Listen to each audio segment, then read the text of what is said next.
नमस्ते. जुने आठवणी या यूट्यूब चॅनलमध्ये तुमच्या सर्वांचे सहर्ष स्वागत. आज आपण बनवणार आहोत हिरव्या वाटणातील बटाट्याचं कालवण. त्यासाठी साहित्य आहे मिरची, लसूण, कोथिंबीर, जिरं, ओवा. हे मिक्सरला बारीक करून घ्यायचे. साल न काढता 3 बटाटे मी इथं धुवून कापून घेतलेत. तेल तापले, त्यामध्ये आपण केलेलं वाटण टाकूया आणि परतून घेऊया.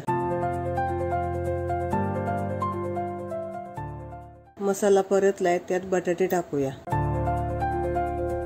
बटाटे परतेपर्यंत मी तुम्हाला माझी एक जुनी आठवण सांगते. पूर्वी आमच्याकडे शेतात बटाटे निघायचे. बटाटे निघाले की आई वर्षभरासाठी वाळवणीचे पदार्थ तयार करायची. त्यामध्ये बटाट्याची चकली, बटाट्याचे वेफर, कीस, बटाट्याचे पापड हे सगळे पदार्थ आम्ही उन्हाळ्यात करायचं. बटाटे परतले तर त्यात आपण गरम पाणी ओतूया. मीठ टाकूया. रश्श्याला उकळी येईपर्यंत आपण मिक्सरच्या भांड्यामध्ये ओलं खोबरं आणि शेंगदाणे बारीक करून घेऊया. उकळी आली आहे, आता त्यात आपण खोबरं शेंगदाण्याचं वाटण टाकून मिक्स करूया.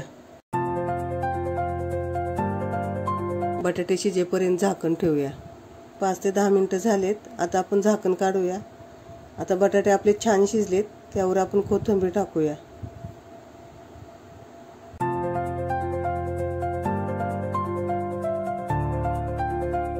बटाट्याचं कालवण तयार झाले. व्हिडिओ आवडला असेल तर व्हिडिओला लाईक करा, शेअर करा. नवीन असाल तर माझ्या चॅनलला सबस्क्राईब करा आणि कमेंट करायला विसरू नका.